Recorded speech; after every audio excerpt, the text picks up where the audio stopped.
Good evening, everyone. Thank you for joining my live stream this evening. Sorry about the slightly delayed beginning there. So tonight I have some very disturbing news to impart. And unfortunately, Channel 4, sorry, I can't say this without laughing, but Channel 4 have had to leave Ireland without finding any members of the far right. Now, they have spent a lot of time and effort. They had to recruit the services of An Garda Síochána.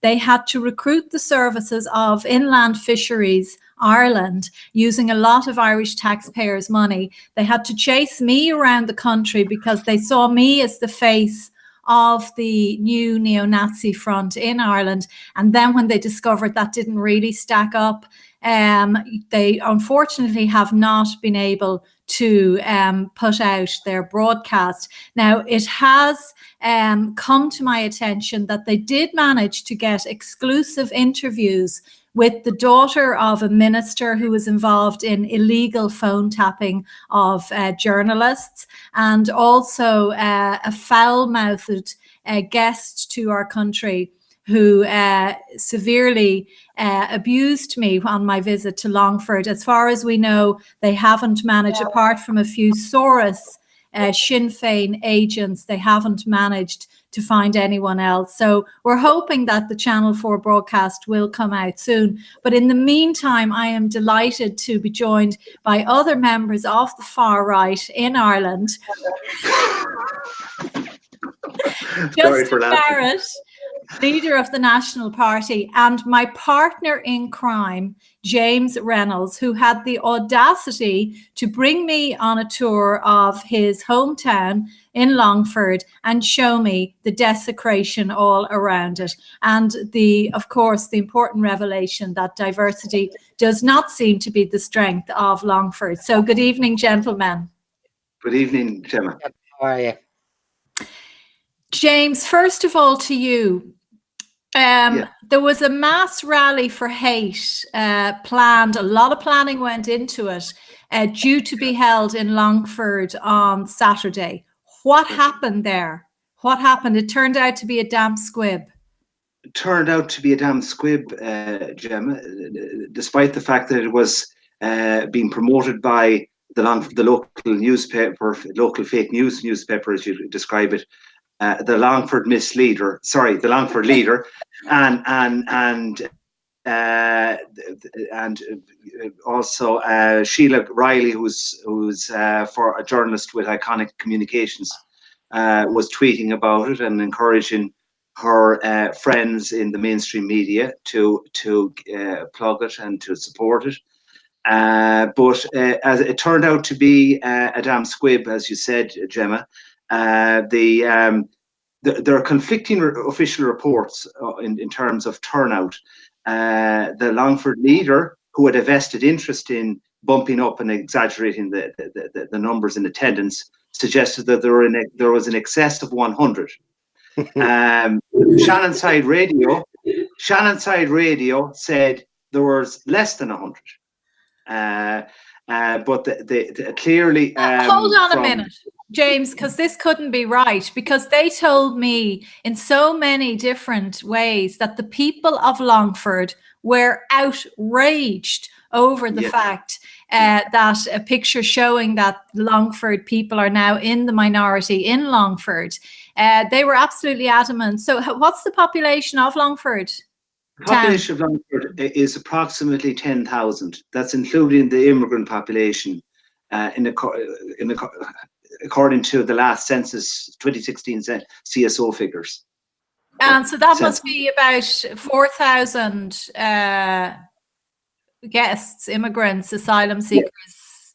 Yes, and 6,000 native Longford people, and of that, only approximately less than 50 turned up at this protest. And when you take into account, Gemma, the numbers of people, as you mentioned, of the daughter of a former disgraced Fianna Fáil minister was there. So there were blow-ins from outside the county, kind of a rent-a-mob, and there was also a group of the immigrant population with children, young children at it as well. So I think they were counting the children as well.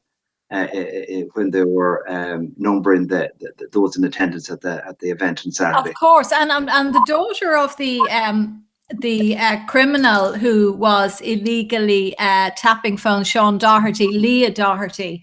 But of course, she turns up at all of these. She's sort of the ringleader of the race baiting mob in Ireland. And so we can't really count her because, you know, and she's another one who, you know, clearly is a little bit off the rails. So it's not fair really to take her seriously. So apart from her, I mean, did you recognize anyone else there at because you've obviously born and reared in Longford? I didn't recognize.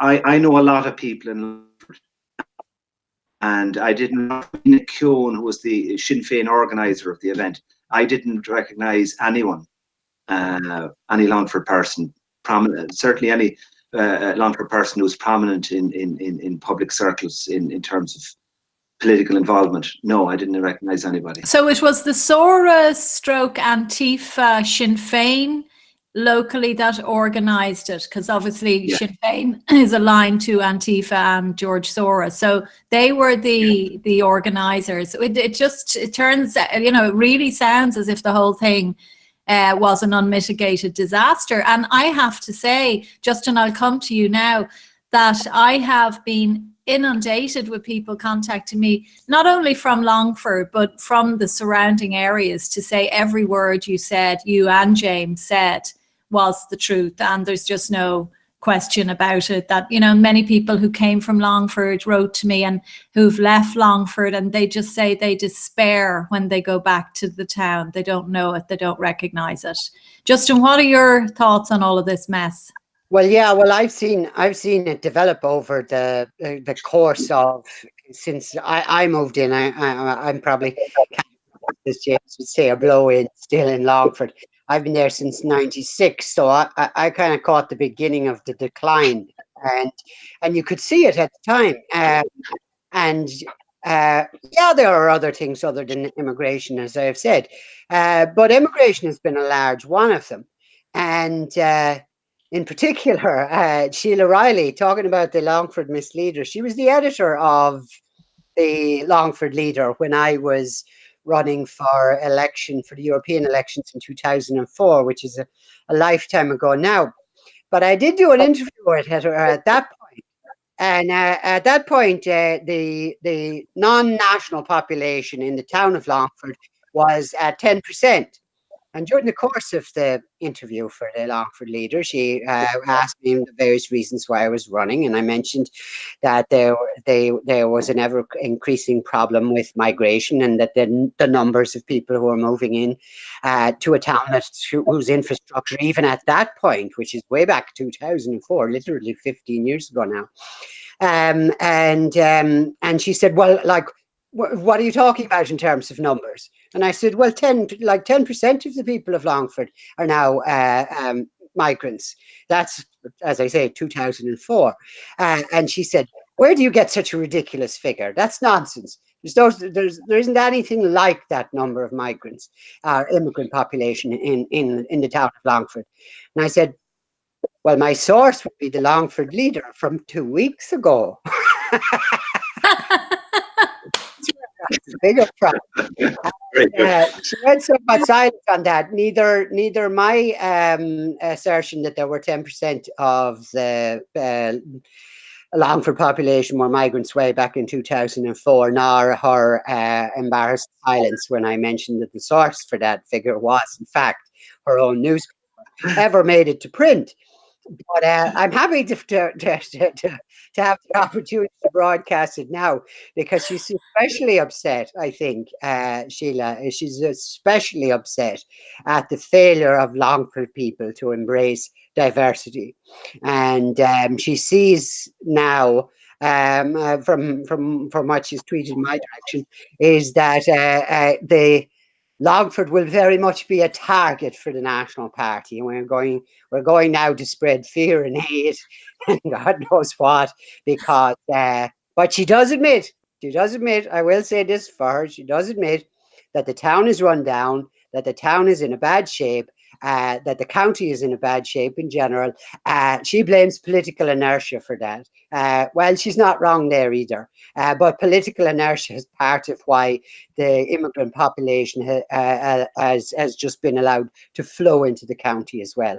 It's the political inertia that we saw on Saturday, of course, was when they had a rally for diversity, as I call it, the rally for hate, but hate for me, hate for you, hate for James. I'm just the one slight thing that annoys me is I was used to be the face of neo-Nazism in Ireland, and now I'm not. It's Gemma or Doherty. I'm a bit jealous of that. I'm right over target. I don't know exactly how I'm going to earn back the title of the face of. I'm working on it. I'm not sure if I want to give it to you just yet. I'm enjoying this so much, watching them squirm. In any case, so it was a rally on Friday before it took place. By Saturday evening, it was downgraded to a meet and greet. Now, I don't know of any political organisation who's ever held a meet and greet in the streets. And I don't know anybody who's ever brought loudspeakers to a meet and greet. But it got vastly downgraded from a rally to a meet and greet. And then Shannonside did very helpfully gather them all together for a group photograph so that we could see absolutely everybody who was there. Just a scattered group of photographs. Well, you might say, well, not everybody was in the photograph. No, Shannonside got everybody into the photograph. Smile now. And I counted myself. The adults in the picture were 58 to be exact. 58 people. Of those, James, as I say, would be better able to answer as to how many of those people were from Longford. I don't know everybody in Longford, but I personally recognise nobody from Longford. And now, the newly crowned Queen of Longford, Lady Longford, was there. I hope she wasn't using her foul language. I presume she wasn't. And I mean, you did see her there, did you, James? I believe that the red carpet is being rolled out for her every time she steps out onto the footpath. Yes, she certainly was there. She was visible for that photograph, and she's been quite a celebrity among the mainstream media and the main political parties. I think you mentioned, you and Justin in the last live stream referred to a Fine Gael statement that was issued in which actually named this person, this foul-mouthed person, and praised her as someone that parents in Longford and elsewhere should try to emulate.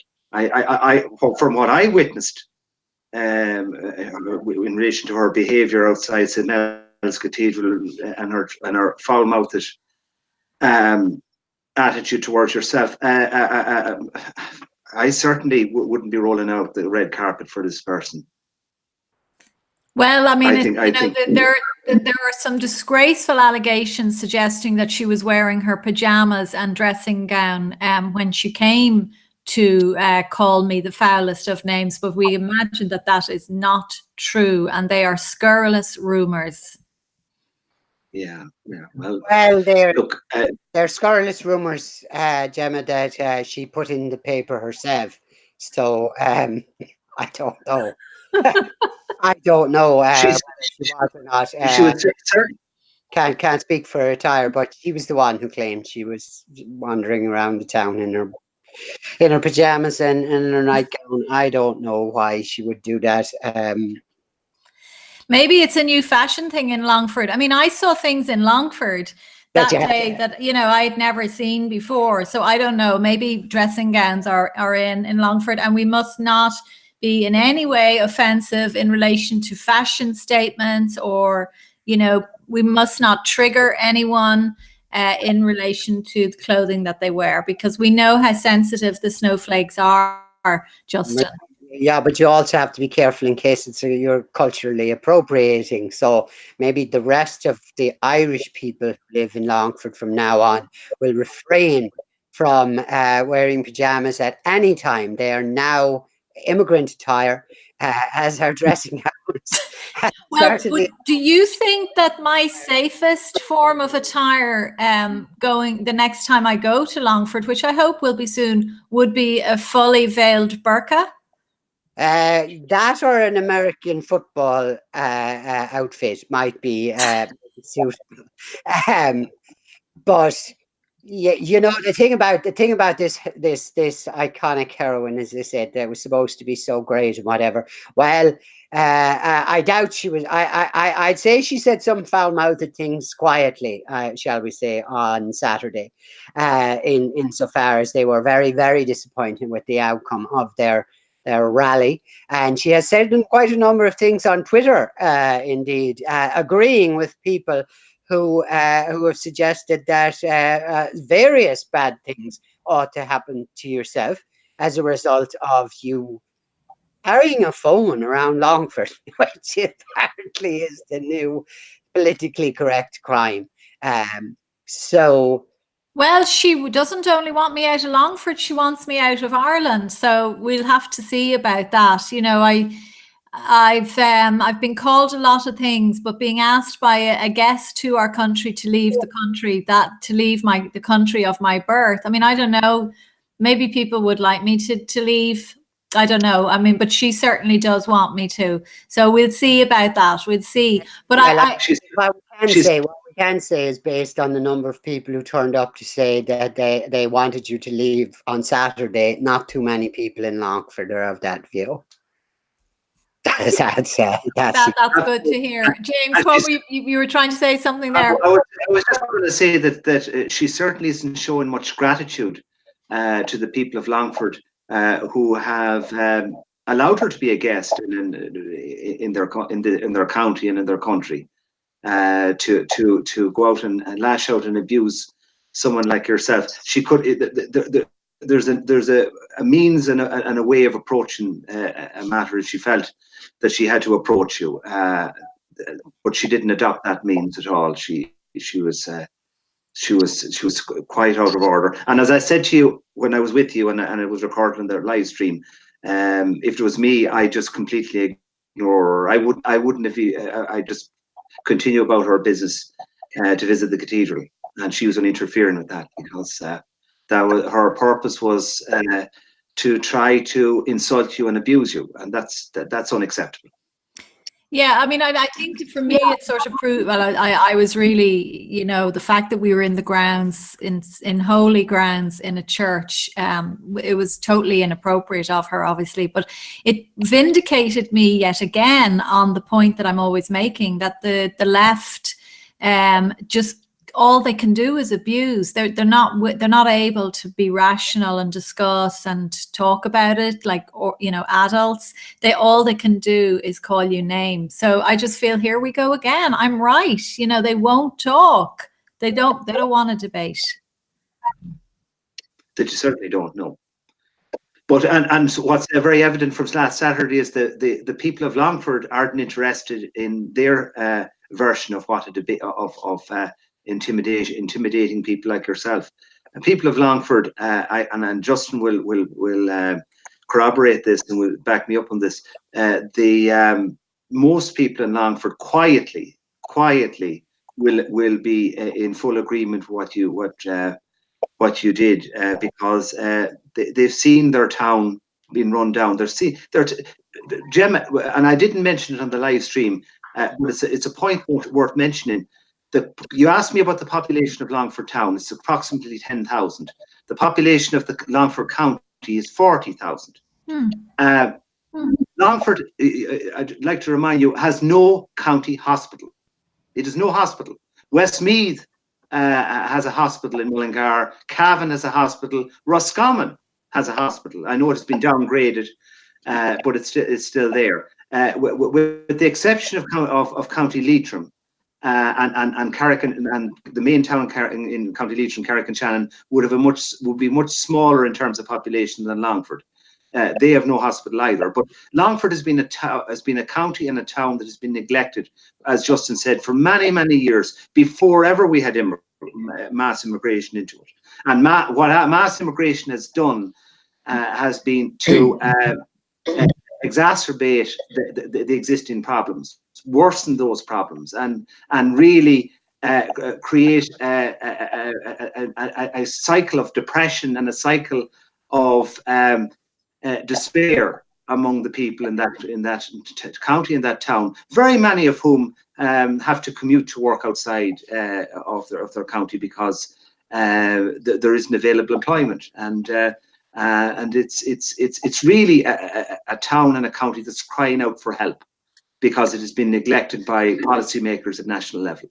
Yeah, and I noticed that on the Longford Misleader, the Fianna Fáil rag that is the Longford Leader, their most read story at the moment, top of the list, most popular story, is a letter to the editor. I noticed that they didn't run it as an actual story, but I'll just read it if you don't mind, gentlemen. Dear editor, Longford town has been used and abused, is run down and dilapidated, with thousands of non-nationals living there with no infrastructure and extremely bad planning to properly assimilate them into society there. But somebody is making money off the backs of non-nationals, rent and subsidies, and the government and local government are complicit, together with the media, in making money for the few, but destroying the town in the process. If this is being done in the name of multiculturalism, then we could do without it. The whole atmosphere in Longford would make you want to leave, with shops closed down, charity shop after charity shop, shockingly bad architecture, and no sense of affluence about the place. It's full of foreigners bringing their own cultures with them, which is fine, but at what expense to our own Irish culture, heritage, and our Christian values? I grew up in Dublin Street, Longford, and I spent my youth there. And although I no longer live there, it is still my hometown. I really care about it, and I'm proud of the refurbished cathedral, for instance. I appeal through the Longford Leader to the new county councillors, oh, good luck with that, elected to the recent local elections, to get together and to make change happen.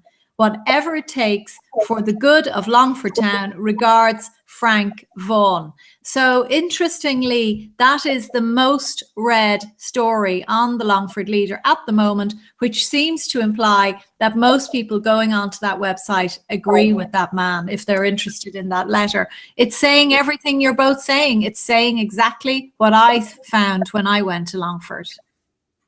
Yeah, Yes. well, that's the clear story that as I said, James was saying, is that when the people of Longford themselves are talking among themselves, and it's not just the people of Longford, of course, it's the people you meet anywhere in Ireland before they utter the words migrant, immigrant, immigration, or anything to do with the topic of the demographic change in the country. They look over their shoulders first to see who might be listening, and if they're sure they're just talking to their own, then they'll open up to you about it, and they'll say, like, this it's just not acceptable anymore.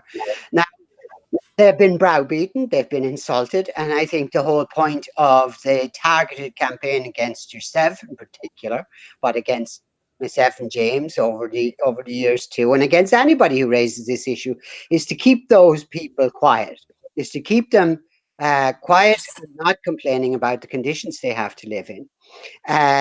But when the time comes, and it will come, it didn't come in the local elections, and it certainly Stopped? Oh, there you are, Justin, sorry. It didn't come in the local elections, and it didn't come in the European elections. But we'll see. There's a general election coming up next year.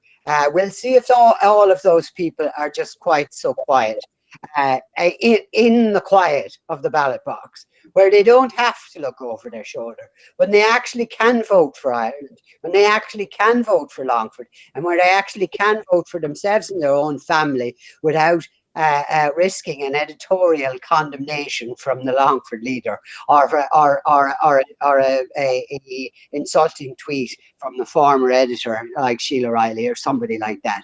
And they don't have to worry about being accosted in the street outside by somebody in their pajamas wildly shouting at them about some photograph that's really not relevant to the debate. They will have an opportunity, both in Longford and elsewhere in the country, to cast a ballot. And I hope that they take that opportunity to send that quiet message. But James, or sorry, Justin, it will be the last time they will have that opportunity, because they're pretty much in a minority already. So next time round, you know, they could be living under Sharia law. I mean, I know that Fianna Fáil failed to turn up despite all of their talk, but it is the case, isn't it, that they failed to turn up to the rally for hate. But they were spotted at another event. That's right. Joe Flaherty, the Fianna Fáil the general election candidate, Councillor Joe Flaherty, who is also managing director of Iconic Communications, which owns the Longford Leader, among other local newspapers. He met with representatives of the local Muslim population in Longford to celebrate Eid, which is the end of the Ramadan fasting festival. Fasting or gluttony festival, as I prefer to call it. So he because you know they fasted during the daylight hours, and then they feast and eat to excess at night. But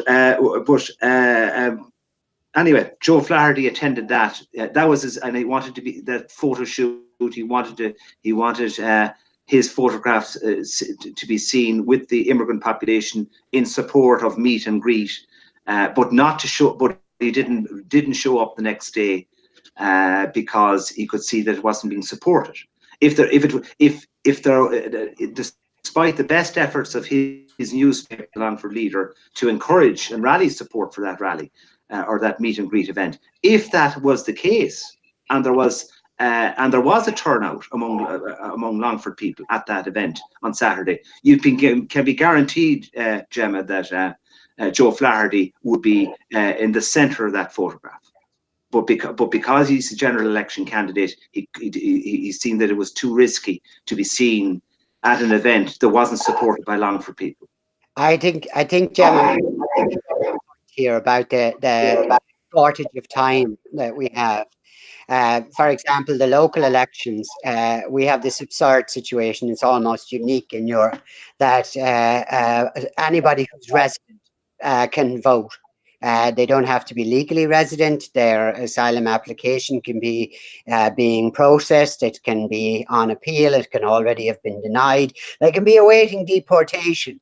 Not only can they vote in local elections, but they can also stand as candidates, as the Social Democrats showed us whether or not their story about how they got here makes any sense or not. They can reflect maturely on that. But the general election, and this is why the coming general election will be so crucial. And we're not talking about a revolutionary circumstance here. The Irish people are notoriously patient, where patience is possible, with putting up with the impotence of foreigners for over 1,000 years. But the next general election will be Irish citizens only. Now, Alan Shatter, the Justice Minister, scattered citizenship papers like confetti around the country. But still, it's a fact that only Irish citizens can vote in the Dáil elections, which presumably will be sometime next year. And that will be the opportunity for people who perhaps don't have the courage that you have, Gemma, to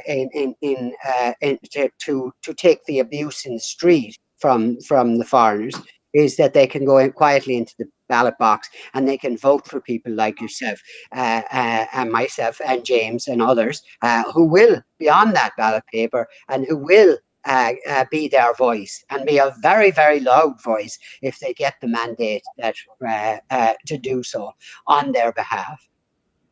Yes, of course, but that's a very good point, Justin. But of course, this is why they're having these mega ceremonies of several thousand immigrants ago. Like, it's like a conveyor belt where they're doling out, they're selling our citizenship, our precious citizenship to anyone, it would appear, because anyone can get, if you're in ISIS, you can get Irish citizenship now. I mean, it's probably the most downgraded citizenship in the world at the moment, thanks to the Fianna Fáil and Fine Gael mafia. Yeah. It's been a process, as I say. It was a snowball that became an avalanche during Alan Chatter's time as minister, but certainly hasn't stopped under Charlie Flanagan. And on the odd occasion where he is presented with somebody who's recommended for deportation because they're lying, essentially, the minister uses his discretion to sign a document that says, no, you have leave to stay. Deportation is technically, and every time this argument comes up, we say that there are uncontrolled borders, for example, that there is unrestricted immigration into this country under the asylum application rules. And people say, no, look at this piece of legislation, look at this law. We have this, we have this, we have this. Yeah, we do, but they're never used, they're never enforced. Nobody's ever deported. The appeals process in asylum cases go on and on. No matter how ludicrous the original claim is, and we have the situation of a murder of a Chinese man by somebody whom we're not quite sure yet, and it's a year and a half since that murder took place, and we're still not sure where what the man's actual name is. We have a version of his name, and Gardaí are unaware of where he's from. They haven't the faintest idea where he's from, and he won't tell them either. But his asylum application is being processed at the same time as the DPP is dealing with his prosecution for murder. This is so we have telling us we have the laws in place and we have controlled borders in the sense that we have the legal instruments to control borders is not the same thing as actually having them in reality. In reality, we don't have them because in reality, they're not enforced. And it takes political will. And as Sheila O'Reilly said, we have political inertia instead. And of course, as far as the rest of the EU is concerned, we have free movement of peoples. So we could end up in a situation, for example, after Brexit in October, where we can't go without passing a checkpoint, without perhaps a visa, but certainly without a passport. We won't be able to go into 6 counties of our own land. But people from the Czech Republic or Poland or Latvia or Lithuania or Estonia or Romania or Bulgaria will be able to move in beside you anytime they want. But people from Belfast won't be able to move in there. People from Derry won't be able to move in there. People from Tyrone and Fermanagh, our own fellow Irish people, will not be able to, under EU rules, they will not be able to freely enter this state, nor will we be able to freely enter 6 counties of our own island as a result of the EU. And they say, well, we have laws controlling borders. Yeah, only when it suits do we have laws controlling borders.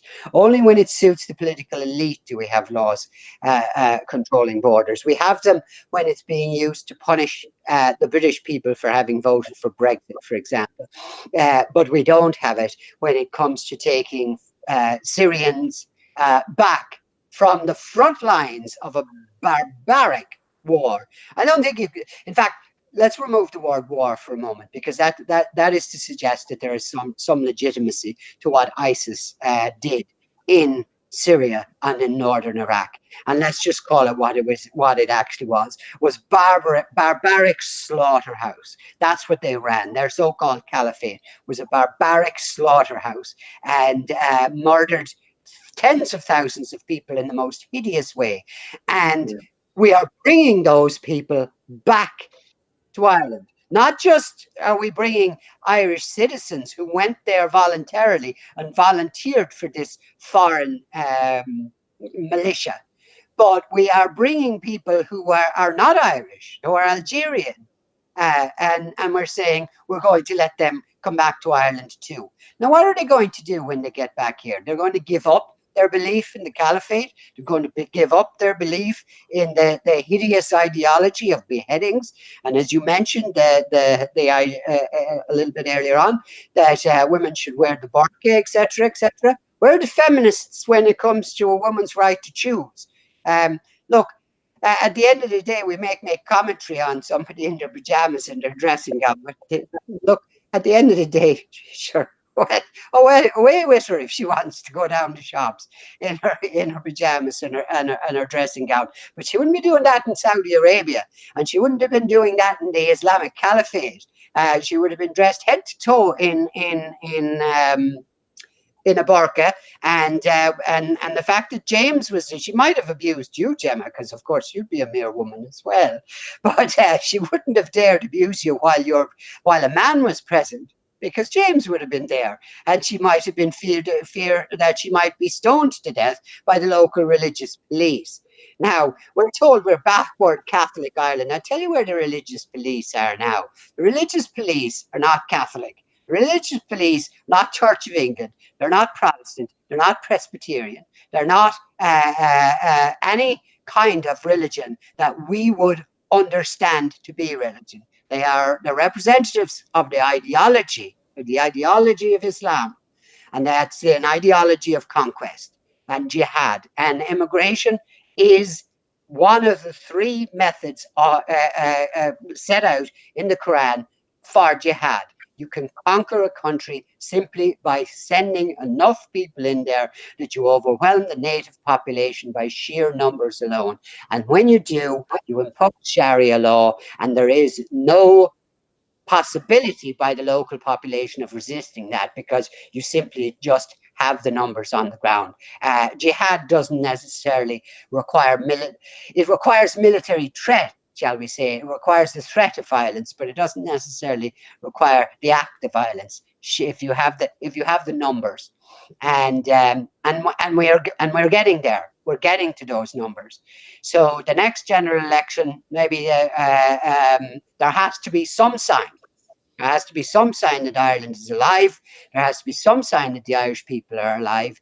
There has to be some sign that they're willing to stand up for their country, and they're willing to hold on to their culture, to their beliefs, to their values, and as we call it in the National Party, the national idea, the very core notion that Ireland comes first and that Ireland belongs to the Irish people.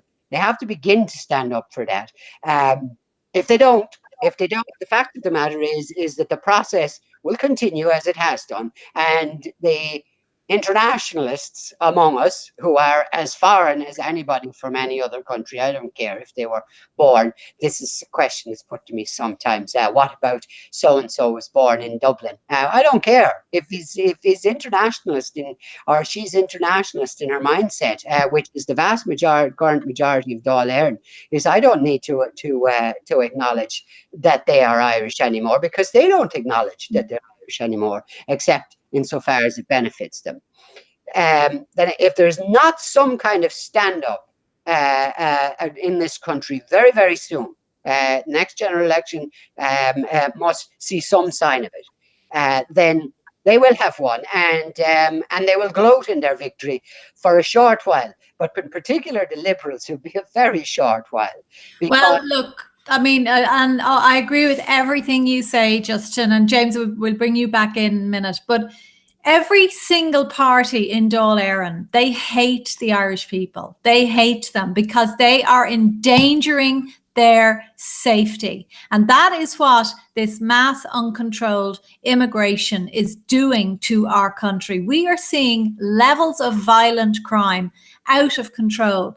And just to ensure that I wasn't going crazy, I did a little test yesterday in which I went through recent court cases, looking back over the last 2 weeks. And if you bear with me, I'm just going to run through these now, because this is not something that you will see collated on the mainstream media.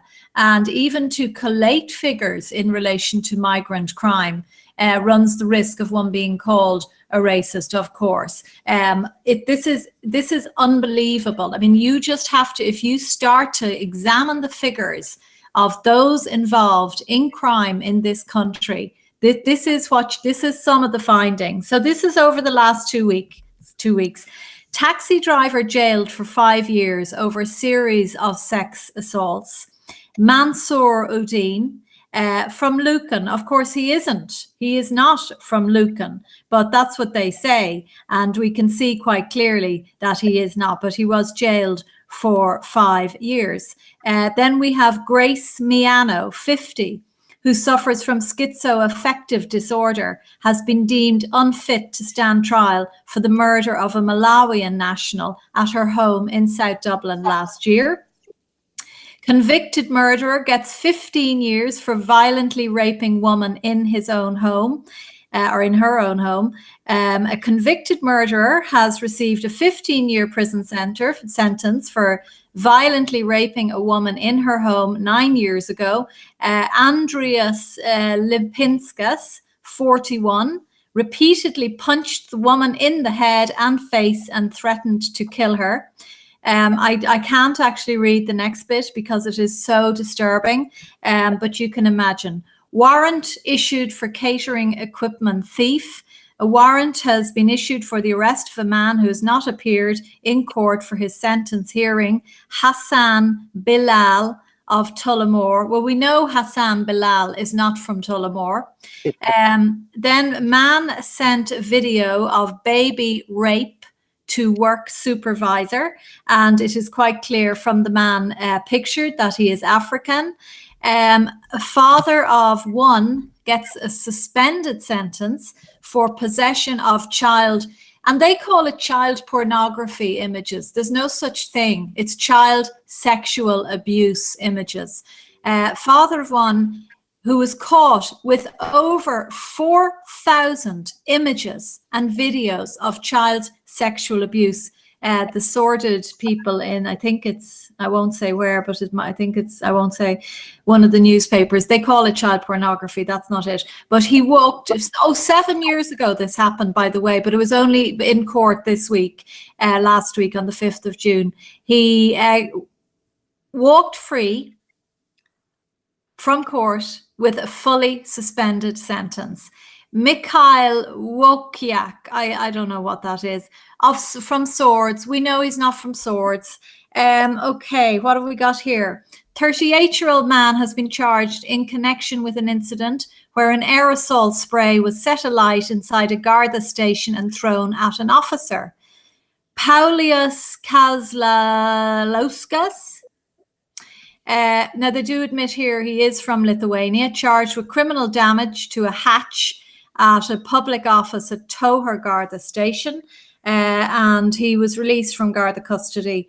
It is also alleged that Mr. Kazlauskas tried to throw a punch at a Garda and then smashed the glass in the hatch in the public office at the station and flung a lighted can of deodorant at the hatch. Next one down, suspended sentence over sexual assault. A Moldovan national has been given a 2.5-year suspended sentence for sexually assaulting a woman at a house in Dublin. Dublin Circuit Criminal Court heard the woman had pushed Konstantin Kobzak, 25, away and told him no when he tried to kiss her in the kitchen of the premises. He later followed her into a bedroom, and you can imagine the rest.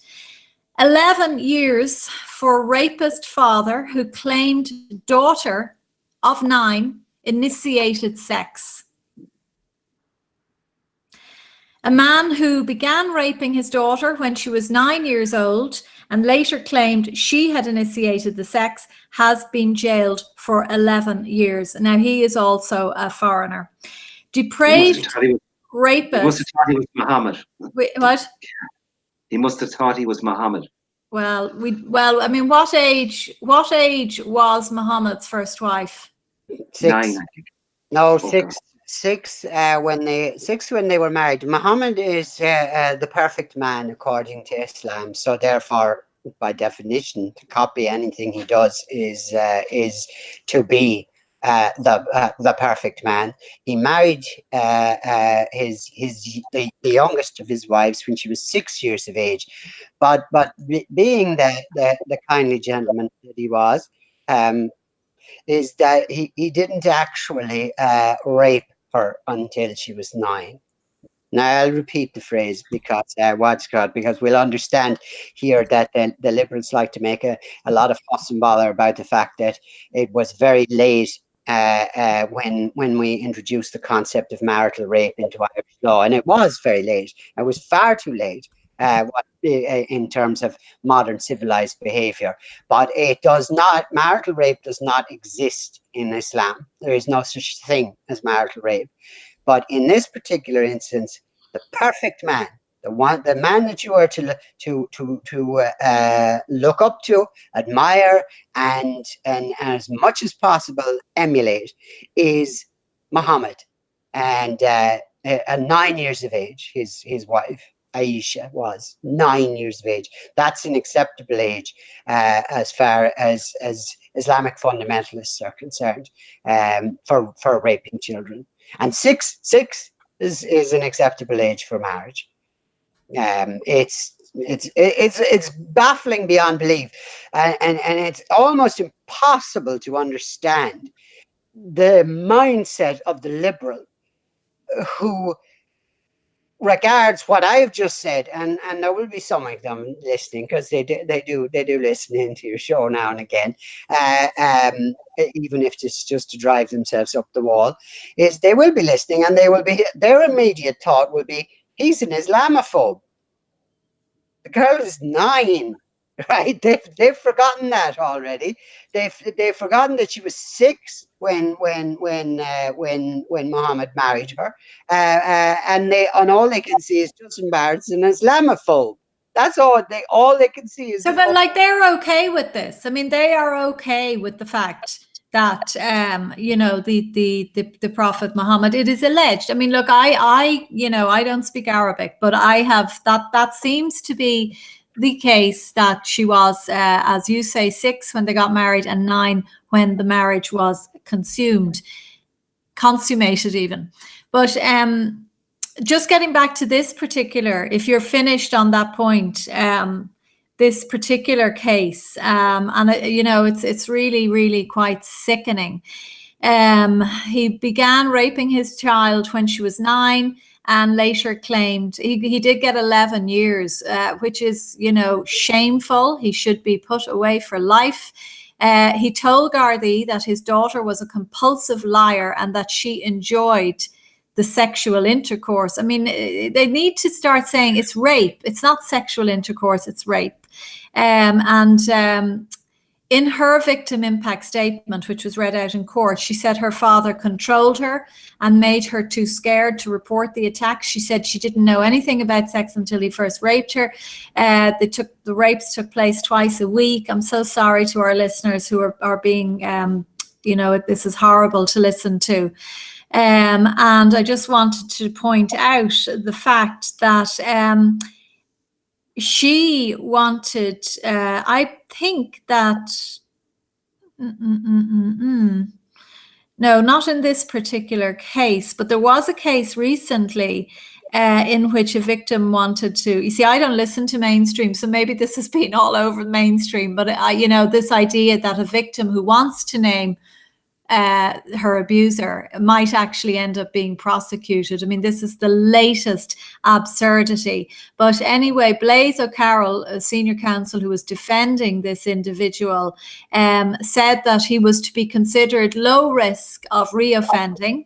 He said that he had been exposed to trauma during a civil war in Africa and had also witnessed flood devastation Isn't this amazing? Now, I know that Blaise O'Carroll has to do his job and try and get this man off if possible, but Justice White paid tribute to the courage of the victim and to her friend who disclosed the abuse to an adult. Let me just finish these other ones. That individual was from Africa.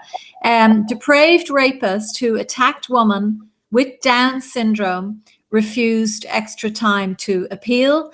Faisal Alawi, originally from Pakistan, accused, said voices in head made her stab her flatmate to death. Mercy Peters, 46, charged with murdering her flatmate. Former journalist found not guilty of, well, that's her, I think, isn't it? Yeah, that's her. Jail for a Nigerian man caught with Fáilte Ireland fraud cash. Now, this is all in the last 2 weeks, okay? So this is just a sample. And then there is brutal serial sex attacker Gierlowski, guilty of attempted rape, a Polish roofer who is currently serving a lengthy prison sentence for violent sexual assaults, has been convicted of trying to rape another woman. A master's student jailed over false road injury claim. Wakil Al-Atize admitted making a false statement at Clondalkin Garda station. Now, that's, as I say, a sample. There's about 12 or 13, 14. Oh, yes, Longford. Criminal gangs posing as refugees. I didn't want to leave Longford out. This is costing the taxpayer an arm and a leg. These lawyers are creaming it in.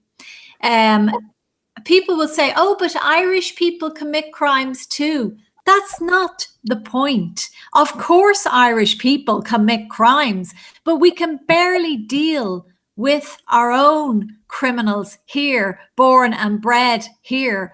Why in the name of goodness should we be tolerating people coming into our state, endangering the lives and safety and welfare of Irish citizens and not deporting them immediately as soon as they start to get involved in violent crime?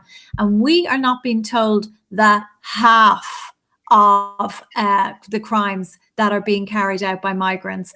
We are not being told the half of them. No. Sorry now, who would like to come in there? And I'd just like to add to that is by its very nature, and this is something that Donald Trump got in very much trouble when he said that Mexico is not sending its best. You have to wonder when people turn up on the shores of Ireland and say, asylum, my government is after me, whether their government is after them for a very bloody good reason, and it wouldn't be a good idea if their actual government had caught them, rather than for us to be housing them instead. So, yes, Irish people commit crimes, but we have to ask ourselves, with the vetting processes that are here with regard to terrorism, etc., again, they're supposed to be there, but what are they in practice? Are we just supporting like a criminal element? Are we just a country where you can come to and start a new life, where you have a clean slate, where nobody remembers that you did anything before, where you can actually claim asylum on the basis of crimes that you have committed, because that's really why you're on the run,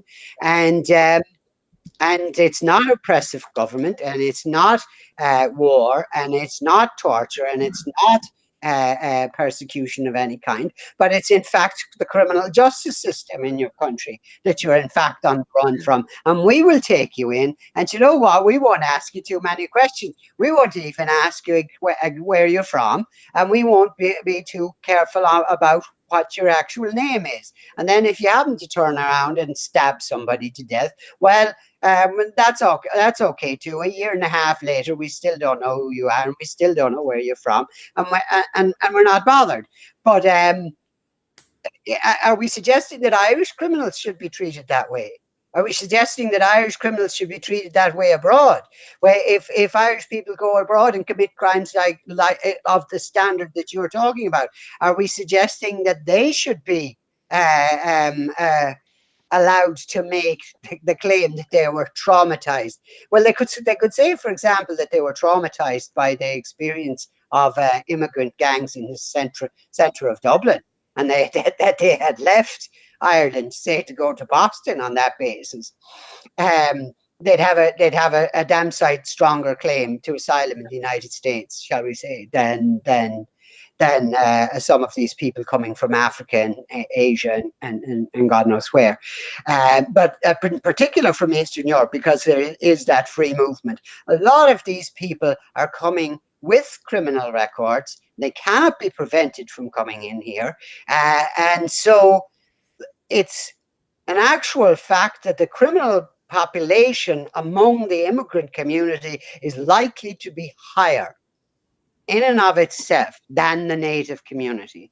And that's no aspersion on the ordinary countrymen, the country they come from.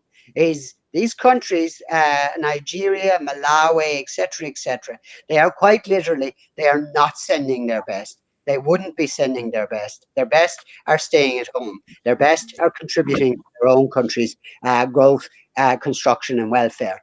We're getting the dregs of the world, and anything that washes up on our shore, we're willing to take in and take care of. And even at that, they're ungrateful for that, because they complain about the conditions that they have in direct provision.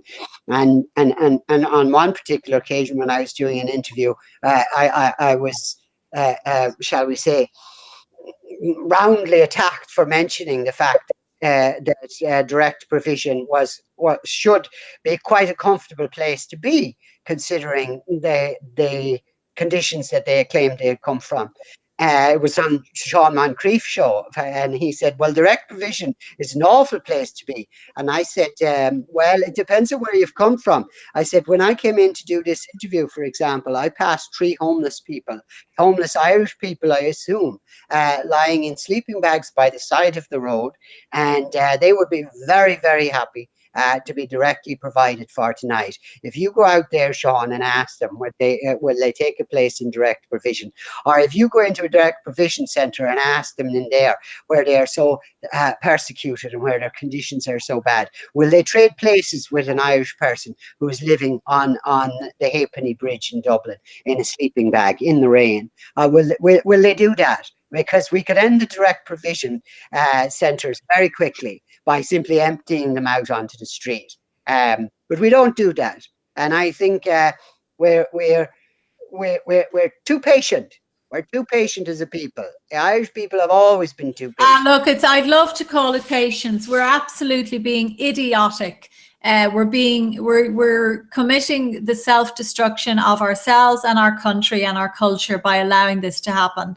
And, you know, we need to start saying it as it is. James, I'll bring you in 1 second. Just a few points I want to pick up on that, Justin. You know, I mean, these judges, why are the judges sitting there and, you know, what they should be saying? And I think one of them, to be fair, recently did say something to the effect of that he would like this person to be removed from the state. But we should have a plane out in Dublin Airport.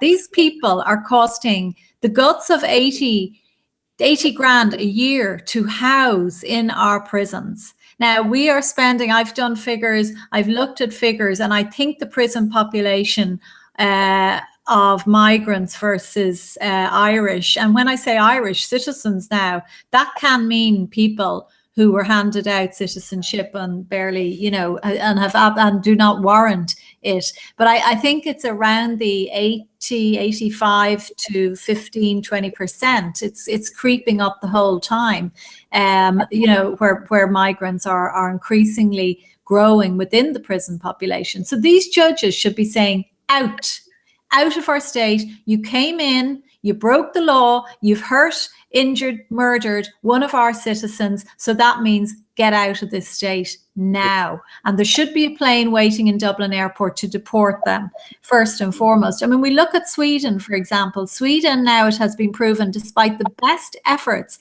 of the mainstream media, of all of the liberals over there, it has been proven that 90% of gang rapes are carried out by non-nationals. And yeah, so I mean, look, you know, James, I know we said we would talk until about 10, but I think we'll keep talking because we have more than 1,000 people watching. What do you think, James, the man behind Justin would make all of this, the man in the picture behind Justin? What do you think he would say about it all? Pádraig Pearse would be horrified that he sacrificed his life and asked others to sacrifice with him in 1916 to sacrifice their lives to only a century later to give away what they died for to a foreign invasion, foreign predators that are coming in here and being allowed to come in here because it's our own native government and our own. It's the Irish legislators in Dáil Éireann that are allowing this to happen, and unfortunately, Irish people haven't woken up yet, and they haven't realised that as you and you're blue in the face saying this, Gemma, you know that all the mainstream political parties all the political parties represented in Dáil Éireann are corrupt, every one of them, and they all are insulting the name of Pádraig Pearse. They're insulting the flag that flies over Leinster House. They insult the Irish people and the Irish nation and the cause of Irish nationhood.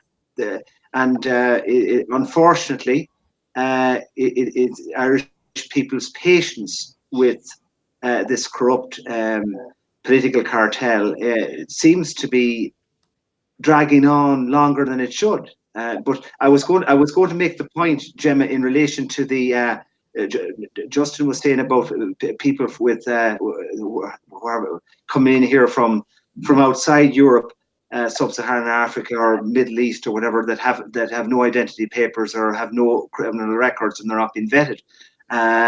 But never mind those. When I was showing you around Longford, Gemma, I referred to Sharon Coughlin, who worked in the Market Bar, who was brutally raped, a young mother who was brutally raped and murdered by a Czech national. He wasn't from the Sudan, he was from the Czech Republic.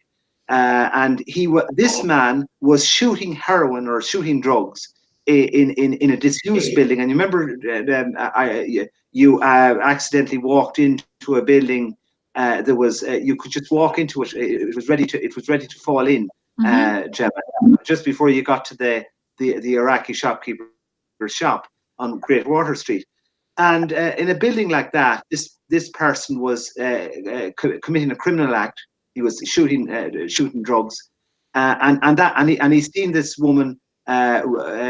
She was on her lunch break, getting back to her home, and he dragged her in and did what he did to her and murdered the poor woman. And this person, he wasn't vetted for his criminal record in the Czech Republic before he came here, and he had an extensive criminal record, the length of your arm, for aggravated sexual assault of women in his home country. And he was allowed into this country and allowed to stay and live in Longford and to live on social welfare at the taxpayer's expense in Longford. And the Gardaí seemed to be leaving him alone because he was allowed to abuse drugs before he committed this criminal act.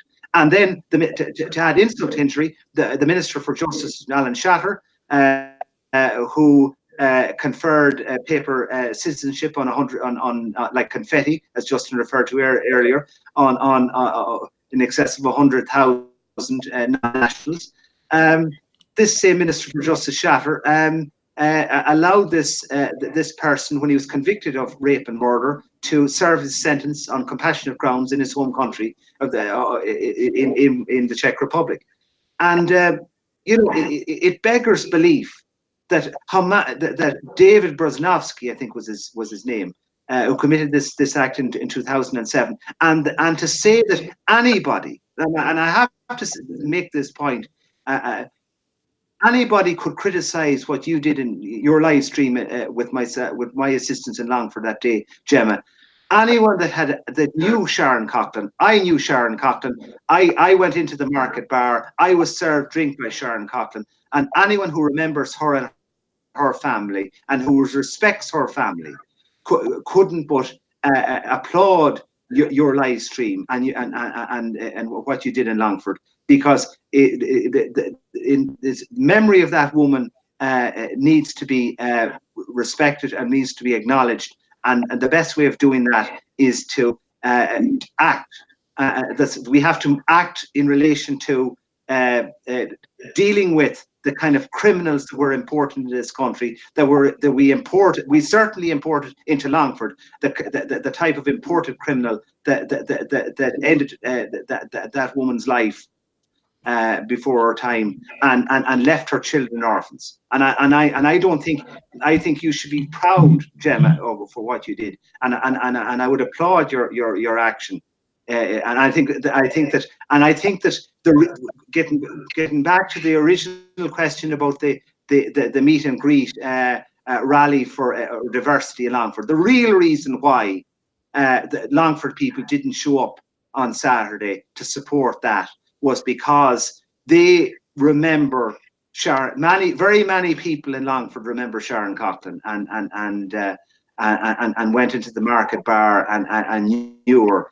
And very many people in Longford were shocked and appalled at what happened to her. And you know, it's only 12 years since that woman was murdered. So you know, that it was the memory of that woman that had a quiet impact in relation to that resulted in the failure of that meet and greet rally on Saturday. Well, that is so sad. And I mean, you know, the attitude is that they have to be treated with kid gloves. I mean, I was reading there about a story of an asylum seeker who actually went to Gardaí to complain about the quality of his drugs. Yeah. I see here today another armed Gardaí sent out after fake stab 999 call, court told. And again, it is quite clear that the individual in this case is African. And there was an incident, of course, in Tala last week, which I am doing my absolute damnedest to get information about, but it's all gone very, very quiet. And interestingly enough, what happened was, I mean, many people saw the scenes of an armed Garda on the streets with his gun in Tala, in broad daylight, behind a bus. The video is out there, and this happened last Wednesday. The incident occurred at around 6 p.m. and it was an individual armed with a screwdriver who attempted robbery on a petrol station in Castletimon in Tala, and he was detained at Tala Garda station, and that's the end of it. Now, normally what happens in these situations is that the individual is charged and then his name and address is put into the paper so that people can see, if they live near him or whatever, they can see this is a person who is potentially a danger to society. That is why we, the media, let you know who this man is, but nothing more, not another word. So, you know, we have these appalling scenes happening in broad daylight. I don't know. I have contacted the Garda press office about this. They say, you contact the court service. I contact the court service. The court service, who I know well, Jerry Curran, he says, give me the man's name. I go back to the Gardaí. The Gardaí say, no, we can't breach his data protection. This is an insane situation and the media ignore it. Now, I will be going down to Tala District Court probably tomorrow to find out exactly what happened and to find out who this individual is. But I do believe that there is more to this story than we're being told. Justin, over to you. Well, we can make a guess. Essentially, and when I say a guess, it's an intelligent estimate.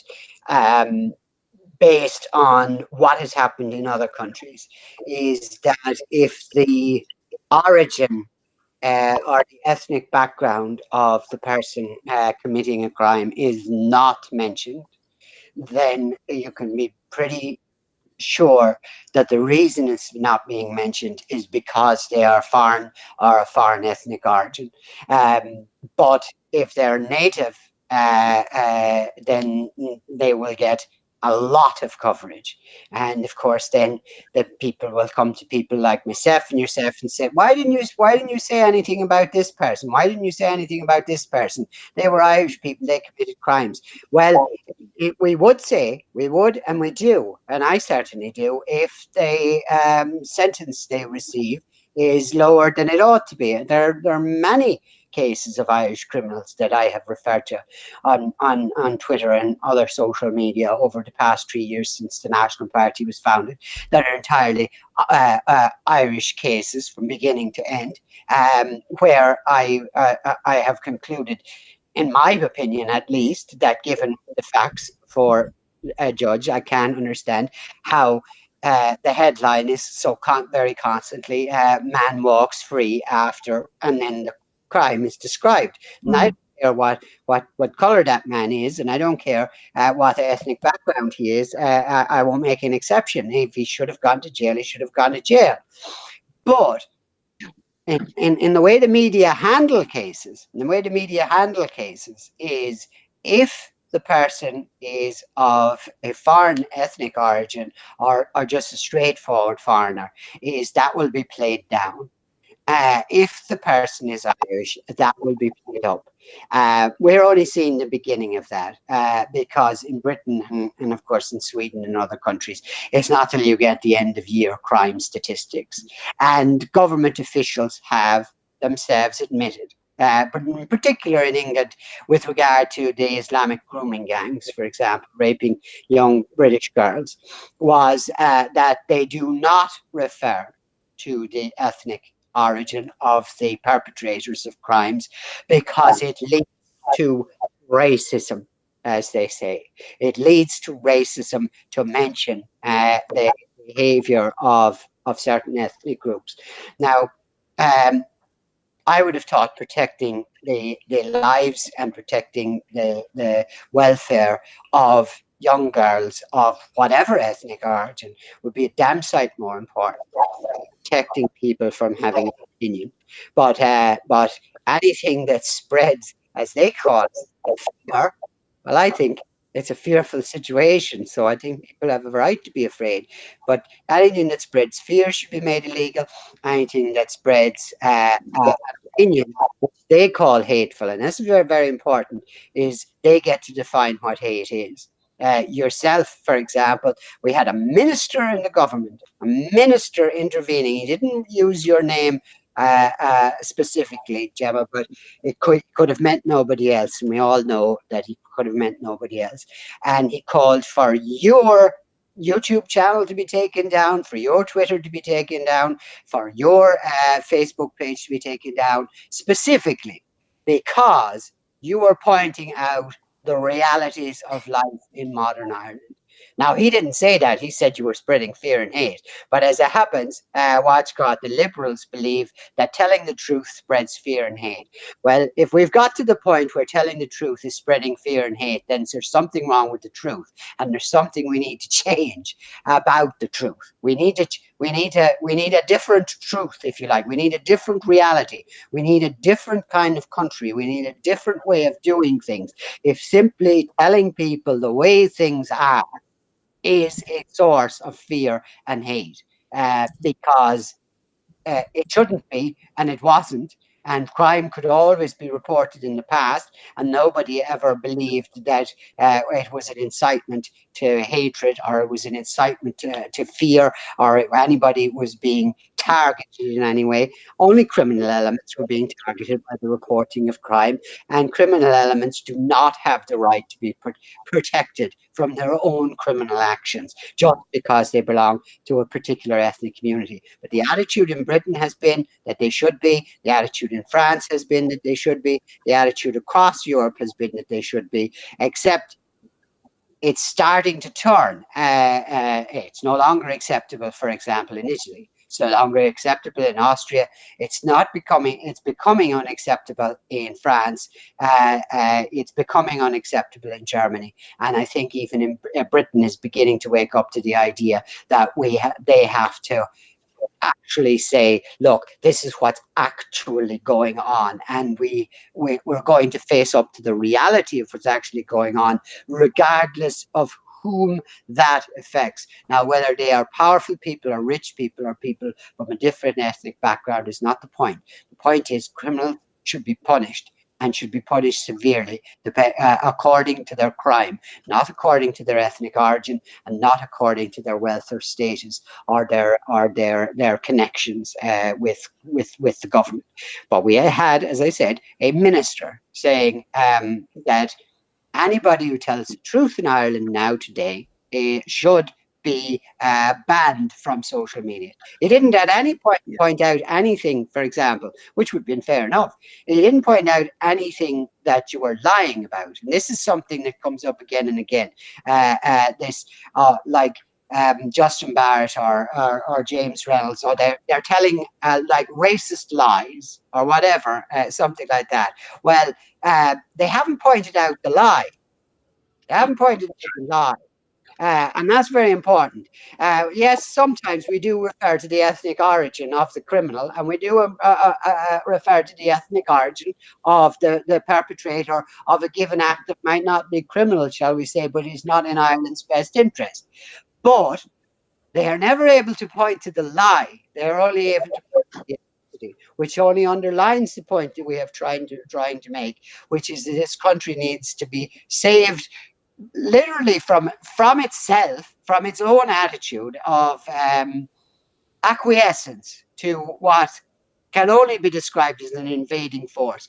If these people were arriving on our shores in the numbers that they are arriving in uniforms, we would describe them as an invading force.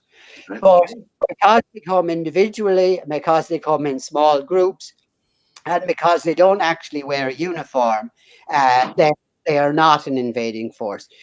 They are. They are an invading force. They are a foreign force. They regard themselves as foreign. They have no intention of assimilating into Irish culture. They have no intention of adopting the Irish way of life, and they have no intention of accepting it because they regard it as inferior. And our representatives, the people's representatives in Dáil Éireann, have for decades agreed with them, long before the immigrants got here, that the majority of people in Dáil Éireann held the Irish people and the Irish nation in contempt, and longed for the days when we were part of the British Empire. And they were oh so very glad in 1973 when along came the European Economic Community, as it was then, and said to them, here's another empire that you can be part of and be subject to. And the inept and corrupt political class in Ireland said, look, so long as you allow us to continue our corruption, it's quite obvious we're not able to govern ourselves. So we're quite happy to hand over power to Brussels. But I'm not so sure the Irish people are happy about that. And I'm not so sure that, and I'm absolutely certain, in fact, that the Irish people have among themselves the capacity to self-govern. But Dáil Éireann doesn't believe that's the case. No. Dáil Éireann don't believe that's the case. They hate our country, and they are literally teaching the foreigners that come in here to hate our country as well. And so we have. Well, and that's what Saturday was all about, because that's what these people, these fake actors, you know, Sinn Féin, etc., bad actors, you know, they're telling the migrants in Longford, look, these people hate you. These people hate. What they should be saying is nothing, actually, just nothing. They should be doing their work, their job that they're paid to do, but they're stirring up. This is what all this race baiting is about. And, you know, James, I'll bring you in now in a second again, but yeah, Joe McHugh, the Minister for Education, he is such an absolute disgrace. I mean, this is a man who is presiding over an education system in which people who protect and defend paedophiles are invited into schools to talk about gay sex. Okay, this is actually what is happening. Take Donald O. Cusack, for example, who wrote a reference for the Irish Times paedophile, Tom Humphreys, wrote a character reference for a notorious media paedophile. And what do we see him doing? Going in and giving classes in gay sexuality, LGBT sexuality to a group of boys in a Christian Brothers school, no less. Joe McHugh stands over this. He is presiding over our education system, which condones pedophilia. Clearly it does if they're allowing this. And yet he has the audacity to say about me that I have, oh yeah, this is what he said. Anyone who adapts a narrow-minded view of diversity should be ashamed of themselves. Now, my narrow-minded view is exactly this. I do not believe the Irish people should become a minority in their own land. So that if that is narrow-minded, well, I'm sorry, Minister McHugh, but your days are numbered in government. They are numbered. But as you pointed out to me, James, he actually said, social media companies have a duty to act here. In other words, Google, close down that account, please. That's what he's saying there. He doesn't even need to make the call. There should be zero tolerance for this type of nastiness. Accounts which abuse the privilege of free speech should be closed. Now, he doesn't seem to understand, as you pointed out, James, that free speech is actually a right in a democracy. It's not a privilege. But the man, look, these people are not bright. This is their downfall. They're gone bean men. They are, backward, and they're just caught up in their little bubbles, and they've no idea how the world actually works. And God help people who still vote for them. That's all I'll say, James. But Gemma, I just said on that is watch God. These people have been to Brussels, watch God, and drank champagne there. You can't call them backward. They're very sophisticated. They know how to order Dom Perignon and pronounce it properly. So that's their definition of sophistication, is pronouncing Dom Perignon in the right accent to a French waiter and spending taxpayers' money on doing so in Brussels. And that's very sophisticated. And really, you can't call them backwards men when they've been abroad and they've traveled and they've seen the world, or shall we say, the inside of other government buildings, just exactly the same as the ones they have here at home. And I have to thank everyone who wrote to me today and sent me emails that they had sent to Joe McHugh about the fact that he wants to close down my channel. And I really hope people will, and tweet him, because this is outrageous censorship. And as I say, we've over 1,000 people watching us now. They're obviously happy enough. Well, I'm sure some of them hate what we're saying, but that's okay too. But Joe McHugh wants this shut down, Yeah, because any dissent.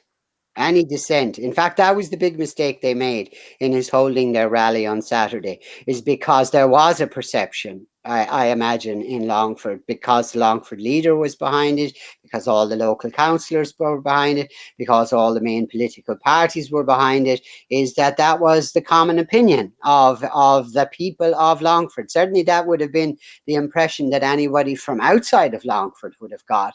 And then, as you said, Channel 4 got as far as Saturday and went, oops, right, we can't really bring back footage of the fact that nobody in Longford actually turned out in anything like what not significant numbers doesn't even cover it. It's like they didn't even turn out in their ones and their twos, never mind their hundreds, and it's not a story they want to tell. And I think a lot of people, specifically in Longford this week, now will be realizing, wait a minute, I'm not the only one.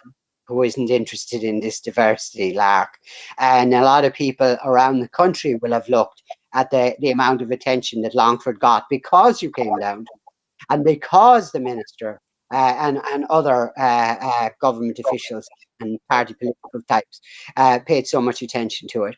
And they will also be saying is, well, wait a minute, maybe we're not the only ones here who are, because yes, the media is saying this, and yes, the political class is saying it. So they have to make sure they have to get it off Twitter as well, and they have to get it off YouTube, and they have to get all dissenting opinion has to disappear. All dissenting opinion has to disappear.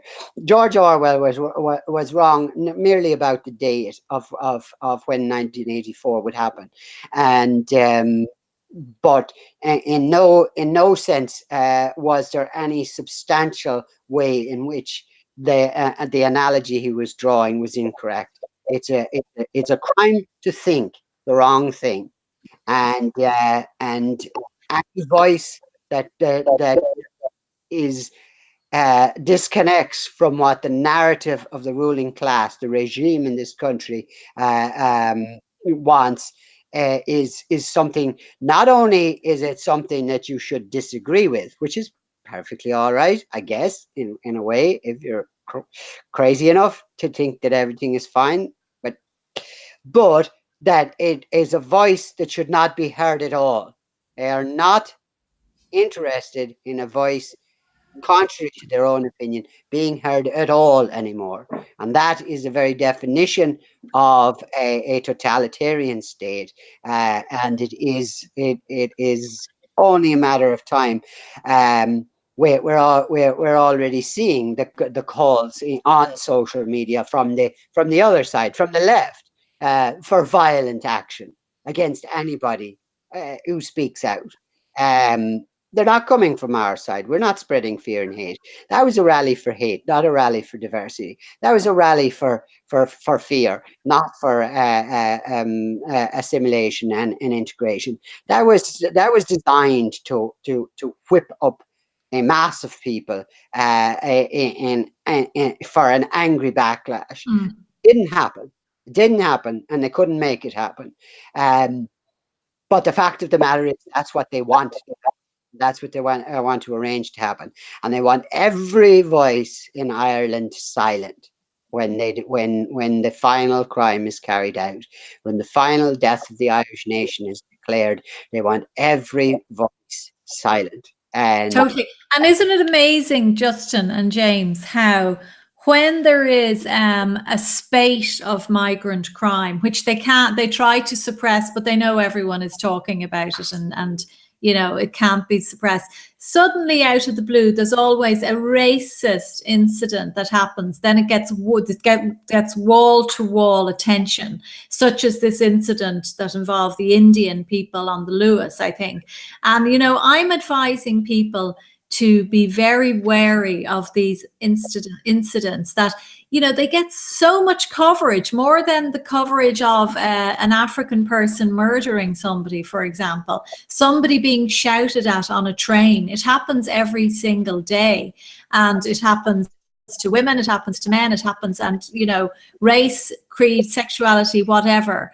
But, you know, Mel's Cathedral, Longford, it happens on the grounds of St. Mel's Cathedral. Well, now, funnily enough, Joe Duffy didn't have me on talking about that, me being told to get out of my own country. Joe didn't have that, but the Herald and Duffy and all of them now are going wall to wall with this incident. And I would say they send out their bad actors. This is what they do. They send them out, and they get them to racially abuse people, so that then they can have their, you know, look, this is what happens. These poor people got shouted at. And, you know, I'm not saying that.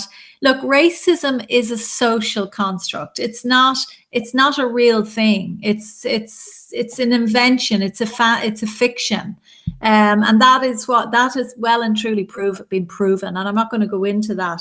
Just, James, tell me about Channel 4. It was John Cleese actually just on that point today tweeted, I have been assured by some geneticists that the idea of race is purely a social construct and that it has no basis in reality. And the Communist Manifesto is very, very clear about the fact that if your opponent is starting, your opponent, i.e. a person who values freedom rather than communism, if they start to get a little bit of traction, call them a racist, call them a fascist, and that'll shut them up. That'll shut the whole thing up. It's a tactic. It is a strategy. So watch out for these incidents of racism, which will become, and there'll be little attacks, and these are mainly false flags. These are false flags. But James, Channel 4, and we will finish up then, but Channel 4 harassed you to the point of how many phone calls did you get from Channel 4? To my best memory, in excess of 20. In excess of 20 that day from was he Sean O'Leary was his name, I think. Not Porrick O'Brien. No, it wasn't Porrick O'Brien. It was I think his name was Sean O'Leary. And I accidentally was washing my hands at the sink, and I accidentally answered the phone with pressing the button on my earpiece. And the next thing, he was asking me, he wanted to get my take, my perspective on your live stream from Longford. And this is unbelievable. That how did this person get my number? Mm-hmm. And then to go on then to harass me throughout that day, to try to get in contact with me and ask me to do an interview with him, which I was not interested in doing any interview with, which would be seen as a used as a hit piece on yourself and on the good people of Longford, which that live stream was about, defending and upholding their interests and the good name of what was once a great town. And as you said, Channel 4 is just a filthy gutter type tabloid television station, and it's quite lurid in the type of headlines and news stories. Well, I mean, look, and, Channel 4, I think, are currently running a program on which couples have relations on television to try and fix their marriage. I mean, this is how low and degenerate this station is, that they have couples doing this on television, purely about getting the ratings. That's all it is, and the dumbing down. But yeah. And Gemma, you can be guaranteed that if I was foolish enough to try to give our perspective, the proper perspective in relation to your live stream in Longford, it would be edited, and it'd be 30 seconds of the worst quotes from me versus all the quotes from the pajama woman and others. It's there's really no competition, and then they could claim that they provided balance. We're used to the rig media. They were due to air last night. The pajama lady was, I believe people were saying that she was in a state of ecstasy at the idea that she was going to be broadcast in an interview on Channel 4. But then I think she had to announce that it had been postponed. So I can only imagine that they're still traveling around the country criminally harassing people who they believe are members of the far right. But today, I want people to know, lodged a complaint formally to Inland Fisheries Ireland, in which, and I also CC'd Sean Canny, the minister with responsibility for the inland fisheries. I thought it was Michael Creed, who's Minister for the Marine, but you learn something new every day. But Sean Canny actually nominated me to run for the presidency, and I found him a fairly decent chap. But of course, then he got a ministerial position. But So I've asked Sean Canny and I've asked Mr. Kieran Byrne, who is the CEO of Inland Fisheries Ireland, to explain to me who within the Inland Fisheries Ireland gave the instruction to engage in this harassment of me, because we know that Inland Fisheries Ireland arrived with Channel 4. They brought Channel 4 to me on a very remote stretch of beach in Wicklow, County Wicklow. And I want to know who gave them the instruction to allow this grotesque breach of my privacy, bringing British reporters. Paparazzi is not a word I would even use to describe them. I wouldn't even give them that credit. Why was this instruction given? I want to know how the Inland Fisheries discovered my location, because I didn't reveal it until the very end of my stream, and then suddenly they appeared. So how did they know where I was? And also I want to know the name of the staff member. I have got his face on camera, and I want to know what action is going to be taken against him. And I want an apology first and foremost, and also my colleague who was with me. And also, yes, we do want to know how the Gardaí were there as well, because miraculously, the Gardaí, as I have said, appeared as soon as I said I've had enough of this, I'm leaving. And I got into my car and I told those thugs from Channel 4 to stop filming me, but they wouldn't. And who was waiting just on the Bohereen, tiny little Bohereen, was the Gardaí in a squad car. So they were obviously hoping that something was going to kick off. They were obviously told. So this is taxpayers' money being used to harass and follow me and Terry Lawton, who's an expert on geoengineering. And he too, as I say, is putting in a complaint. This is unbelievable what's happening in our country. I mean, it's not unbelievable, but it's sickening. Gemma, did I not say earlier about the Gardaí turning a blind eye to the rapist and murderer of Sharon Coughlin, who was shooting drugs in a disused house on Great Water Street in Longford? The Garda resources were wasted to obviously in your situation in Wicklow to try to be there if there was a conflict between a conflict escalated between yourself and the Channel 4 camera team. And just in relation to the Channel 4 team, the Roscommon common organizer of the National Party, Paul Hanley, informed me that the Channel 4 team, as well as doorstepping yourself in Wicklow, quite disgracefully, Gemma, that day, they also found that were in, as well as in Longford, they were in location in Rooskey and in Strokestown. And Rooskey, as you know, that there was controversy over an attempt to impose a direct provision centre, transform a local hotel into a direct provision centre, that fell through because of local opposition and a planning technicality.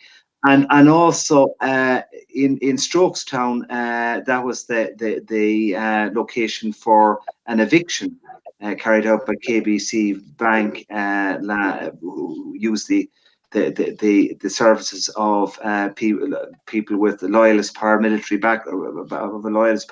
background before Christmas. And myself and a group of National Party patriots attended a rally in support of the family at the centre of this eviction last year. And again, it seemed to me that Channel 4 were following, not only harassing yourself, Gemma, but were harassing not only the National Party through myself and through the places that I was and my colleagues were, in terms of Rooskey and Strokestown, as well as Longford. Justin, any thoughts? Well, I think the only good thing we can take out of this is they spend a week in Ireland looking for the far right, and there are no neo-Nazis, there are no fascists, and apparently there's not too many lovers of diversity either. So off home they go now. and try and explain to their bosses in London why they have all these expenses invoices, despite the fact that they have no actual usable footage to put on the Channel 4 News. That should be an interesting conference call. If I were them, I'd advise them to use either Skype or Google Hangouts to be certainly not within swinging distance of the lady's arm in question, who is their boss, when she gets the bill for in-depth, week-long investigation into a non-existent fascist movement in Ireland. And good luck to them. Good luck to them. And perhaps the next time they suggest we'd like to go to some other country to search for a far right or fascist conspiracy, then maybe should think twice about giving them permission to do so. I think Google is telling us it's time to go to Betty Bye-Byes because the line has got very, very bad. But yeah, I mean, it's you know, like if it wasn't so serious, it is laughable, the whole thing. And yeah, I think the Irish taxpayers should actually send a bill to Channel 4 maybe as well, for all of the time that was wasted and their taxes wasted by the Gardaí giving these thugs an escort around the country and the inland fisheries, because that is your taxes, obviously, that was spent, you know? Yeah. But what's new? Anyway, I think we will call it a night. Thank you both very much. Is there anything you'd like to say before we finish? Just in relation to Minister McHugh, I'd just like to make the comment that maybe he had a few glasses of Dom Perignon too many when he gave that or issued that press release, because the mask certainly slipped and it betrayed the totalitarian mindset that he probably is inculcated with from his trips out to Brussels. When he suggested, as you highlighted there in that press statement of his, to use his words, not ours, that anyone who abuses the privilege of free speech should have their access to social media should close down immediately. Free speech is a right, and again, the man pictured behind Justin Pádraig Pearse gave his life for people to have freedom. As Pádraig Pearse said, he died for an Ireland not merely Gaelic but free as well, not merely free but Gaelic as well. And certainly Minister McHugh doesn't share those sentiments at all with his outburst. Yeah, I don't think Pádraig Pearse would have objected to me making the point that the Irish will soon be a minority in their own country. I don't think he would have objected to that.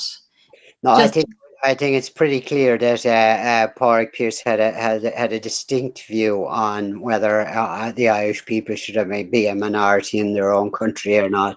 At a time when there was no particular indication that we were likely to ever be in that situation, he did comment on the fact that when the last true Gael if the last true Gael were to die, that whatever state would be erected on this island would, whatever it called itself, would not be the historic Irish nation. So he was being very clear there on saying that you just can't like swap citizens from this country to another country and keep calling it Irish and call them the new Irish and so on and so forth and pretend that it's the same country, that it's the historic Irish nation. It's not. It's something else, and you can call them Irish if you want, but paper certificates, well, you know, as I said, they were handed out like confetti. Well, there's a new type of shredder now. I don't know if you have one. I have, because I'm a little bit paranoid after the the Vietnam War, apparently the North Vietnamese were able to put the strips of paper back together. So there's a new type of shredder that actually shreds across as well as down. So they stretch the page in squares. Is this when you're shredding all your spare copies of Mein Kampf? No, this is I have ready for shredding the citizenship papers that were handed out by Charlie Flanagan and Minister Alan Shatter, and then we can spread them exactly like confetti because they will have the same consistency and value, and those people can go home with their and find their real passport wherever it is. Justin, it's really funny you should mention that because that's Anti-Corruption Ireland's policy as well. That's amazing. We have so much in common. And it is the case that you are going to run, obviously, for the Dáil. So are you, James. So am I. All it takes is, how many of us do we need? 166 TDs. So 80. It just needs, that's all we need to get this country, grab it by the scruff of the neck and kick out all of those who are here illegally, causing mayhem in our country, and then start dealing with the other people who are causing mayhem, all of the fake politicians at the moment in there who are all going to go to jail if Justin, James and I ever did get into government. But the people, it's up to the people. We have our own native Irish criminal to deal with as well, and that criminal. I'm sitting here in a suit, so I'll be careful that I say it. But a criminal is often found to be wearing a suit rather than a balaclava, and there are a lot of suits on the benches in Dáil where they may be, shall we say, within the letter of the law, but only insofar as they've written the law. They're certainly not within the spirit of the law as understood as the expression of justice, and something's going to have to be done. Now, I don't underestimate the task of getting enough votes to get enough people into Dáil Éireann to actually change things for the better. It's a long struggle ahead, but it's a struggle that I didn't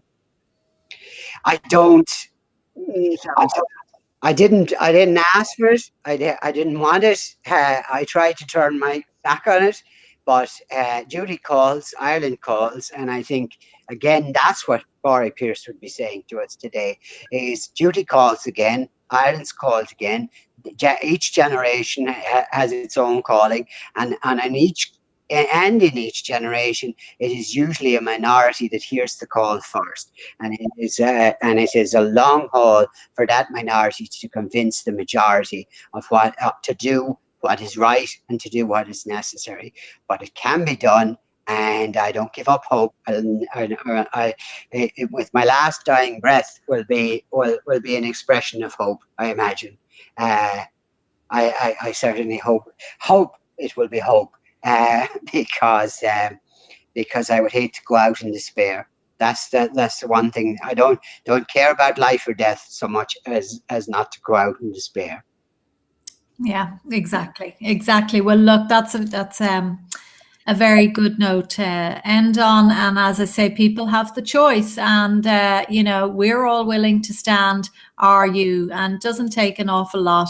You can start your campaign now, and you've got two viable options in the National Party and in Anti-Corruption Ireland. We're in agreement on nearly everything, and so just go for it, please just go for it, because time, as we keep saying, is running out, and terrible things are happening to our country. But anyway, James Reynolds, Justin Barrett, thank you both so much for joining me. Thank you to everyone who has been with us this evening. I think we're still over the 1,000, so that's wonderful. And we'll continue to keep speaking out. We have no fear in this regard, and hopefully you will continue to keep tuning in to us. So thanks again. Good evening, everyone. Thank you, Gemma. Bye-bye. Bye-bye.